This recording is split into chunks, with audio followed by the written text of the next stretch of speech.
Hello, and welcome to the RVTV podcast, The Roanoke Valley Then and Now.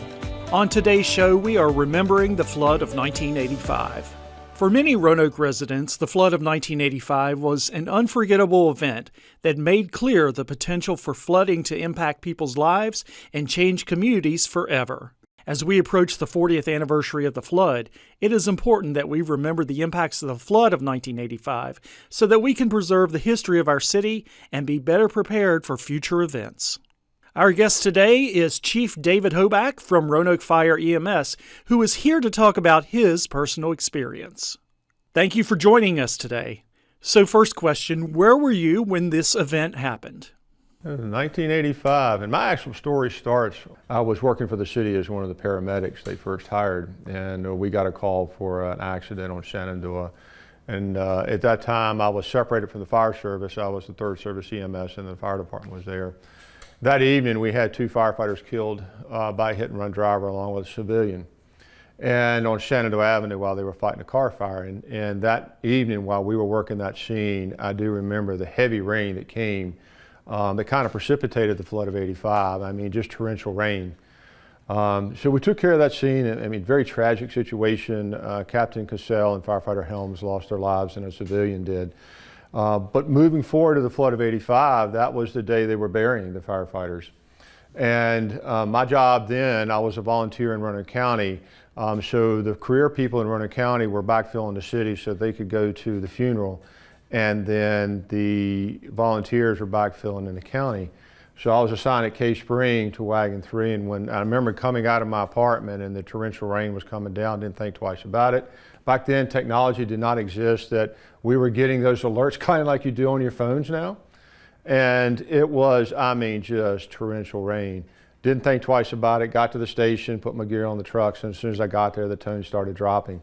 And we were running calls back to back, and we couldn't get there from here because of the heavy road flooding and driveways washed out, things of that nature. So we ran pretty heavy up until about, I don't know, I got called back into the city sometime around 2, finding out that the city was hit very hard with the flooding, that the flooding waters had actually come into the downtown area where the Roanoke River backed up and came under the underpass there at Williamson, and then Lick Run, which runs along Campbell, could not, drain fast enough. It was backing up into the city. And at that point in time, some people had flat bottom boats who were rescuing people out of the market area, getting them to safety. And then my job when I got to the city was I was assigned to help with what we heard was quite a few, again, cell phones weren't a big thing then, so landlines is what was being used. And I will say that back then, the city of Roanoke and the Roanoke Valley was not prepared for flooding. We did not have the teams that we have now, swift water teams. We did not have the boats. We didn't have the, the technology or the training. So we were just kind of ad-libbing whatever we could do. And at that point in time, my superior asked me to go with a group of people that had got some civilian boats, little runabout boats that you use from Fountain Lake, and our job was to go down and try to help get people out of the Ninth Street Industrial Park.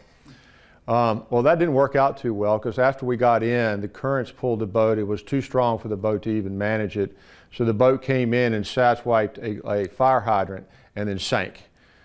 So we were 3 of us in the boat, sank, and the good thing it was a little above knee level, pretty rapid water. We were able to make it over to an area within the 9th Street that wasn't heavily flooded. It just kind of came up to ankle waist.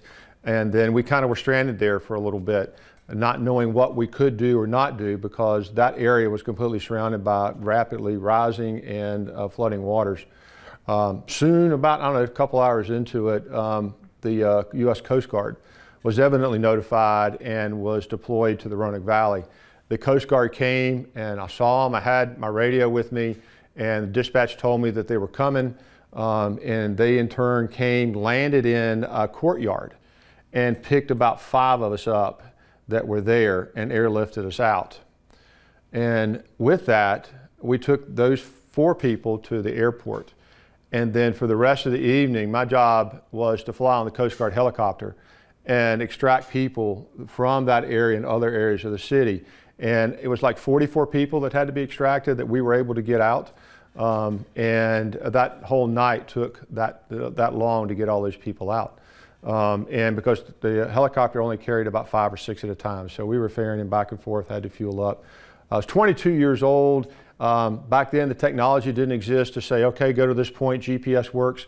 So my job was to navigate them to where the call was by understanding where the street layout was and to get the people out. And they had both a basket, and we actually landed in a couple of cases. Most of the time we brought them out one at a time with the basket. Amazing job by those crews. I mean, the precision that they were able to do, hold the helicopter in check, was just amazing. And it was very enriching for me to be able to be there and be part of that. But it was a devastating event for the city of Roanoke and for the Roanoke Valley, understanding that I had a friend that was washed away in Salem. Luckily, we found him, and there was numerous other rescues going on as we started hearing about these things and rumors of people being washed away. So in that point in time, we really didn't have like social media today. It really took a long time for us to find out what we heard. Was it true? Did they find them? And you know, it was a very trying day. Fast forward, as I came up in the ranks with the city of Roanoke when I became acting fire chief, one of the things that we realized very quickly is that, and this is from '85 to 2005, so you're looking at what, 20 years later, we started our own swiftwater team. And so the fire department did that, and as we got the boats and as we got our people training, we had another flood that flooded the Roanoke Memorial and the Victory Stadium area, and the team was able to go in and rescue people that were trapped. So we kind of come full circle. But you know, I remember that day very well. I remember the days afterwards. We were going through checking cars that were overturned, that were submerged, making sure there was nobody in them. So it wasn't just a one-day thing. It was months. As we go and look at all the devastation for what happened down at the Transportation Museum and the train being knocked off the trestle, to still dealing with propane tanks that were leaking and things that were washed down the river, cars that were overturned and submerged. It was really a very bad disaster for this area. But it wasn't just us, it was Buchanan and everywhere else. So we weren't very reliant on mutual aid because everybody was inundated. And it was a very, very bad situation. But you know, my role was then, I was 22 years old, had just a paramedic, and then no structure. They told me what to do. I went and it did the best we could, and that's what everybody did. I saw everybody in the community pitching in. If they had a boat, they put it in the water and trying to help people, and that's what the community was all about, trying to help one another. And I don't think anybody said no, we won't do it, but it worked out as best we could. So when the Coast Guard came in the helicopters, were you personally rescued by them? Yeah, because I was trapped and we were in the water, and so they set down just above where we were and got myself out, and there was 3 or 4 people that were in the complex that we were beside. So where I was able to get them out, walk them to the helicopter, we all got in the helicopter. And then we lifted up, went to the airport, dropped them off, and then the captain, or I don't know if their captain or whoever it is on the helicopter, said, hey, can you stay on? I had radio communications, can you kind of guide us to where we need? And then as calls came in and things were happening, they say, okay, it's at this address, you know, Power Street or whatever it is. And I said, well, I know where that is. So I follow Elm Avenue, go to 9th Street, and the helicopter kind of did it that way. And then as we came in close, we could see people on rooftops, or we could see people on doorsteps. I know we had one person who was pregnant and that she was having labor pains. So we got her out first, got her to the airport.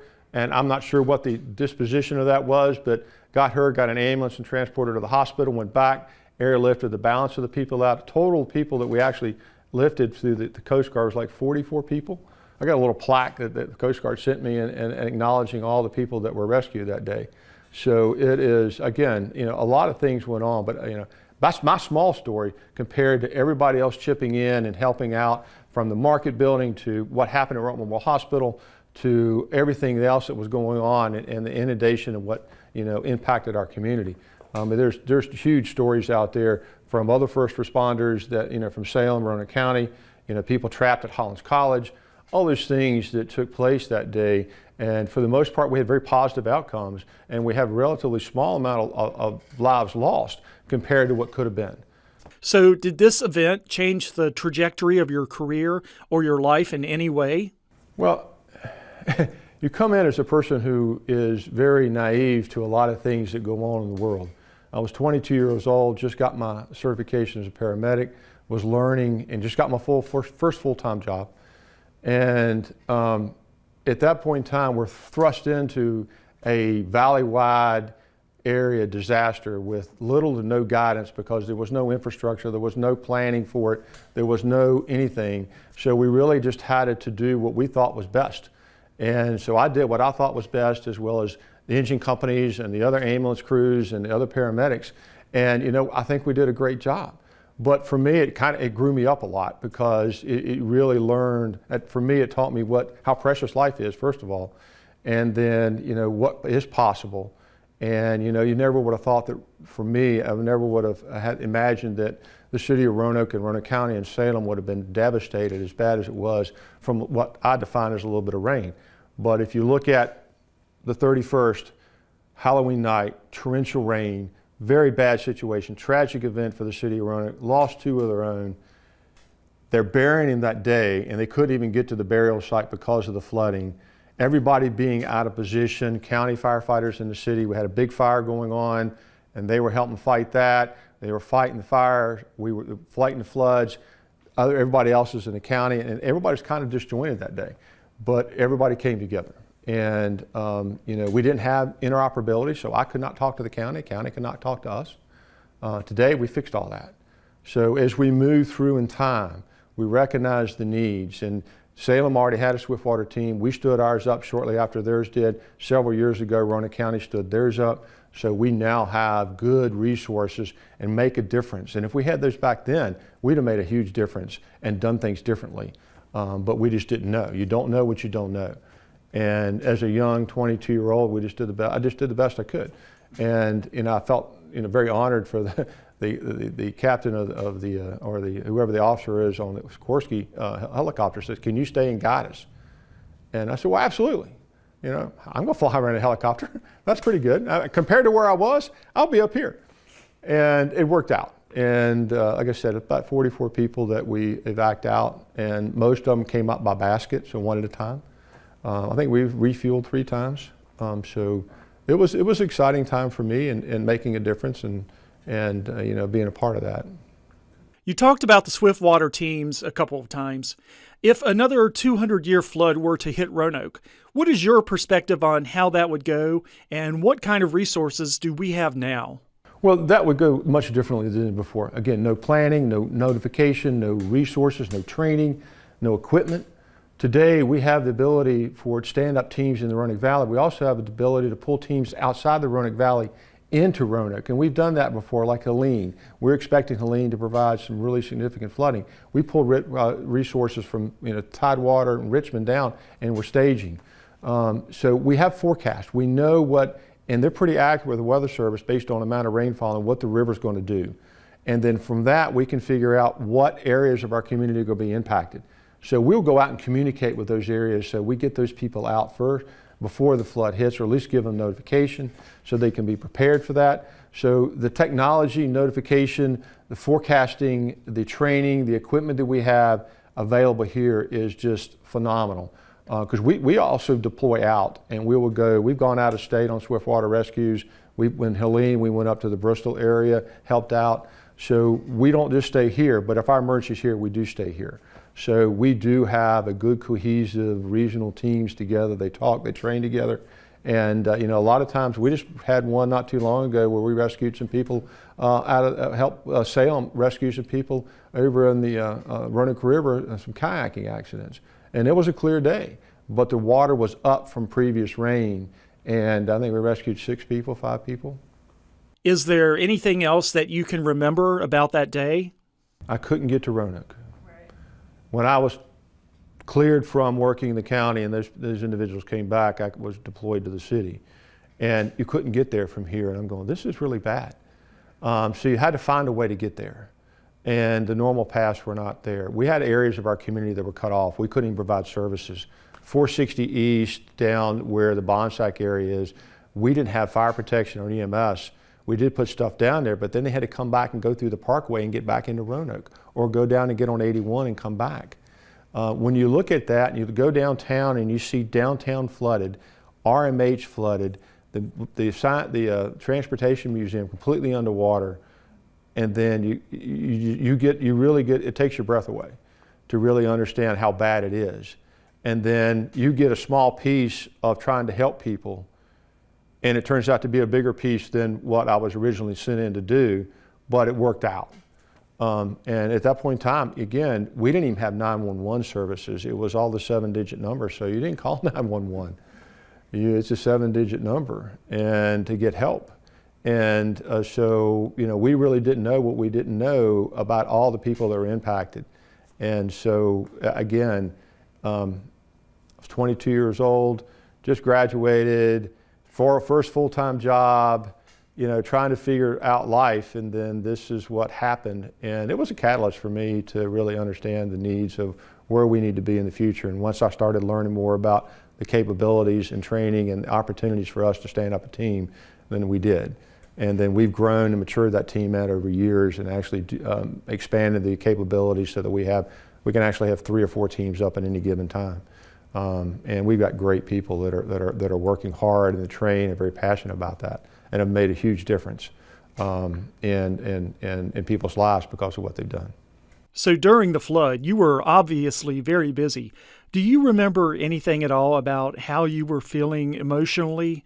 Were you concerned about the safety of your family or anything like that? Well, I didn't have, I had my mom and dad, I had moved out, so they were fine. I called them, made sure they were safe, and then I had a girlfriend, which is now my wife, and she was actually out of town that day. And so again, made sure she was okay, and then my focus was, I just stayed at the station, and we worked, like I said, 3 to 4 days straight, and our goal was to go out, make sure that we look at all the areas that were flooded, if we had cars, and then we had reports of missing people.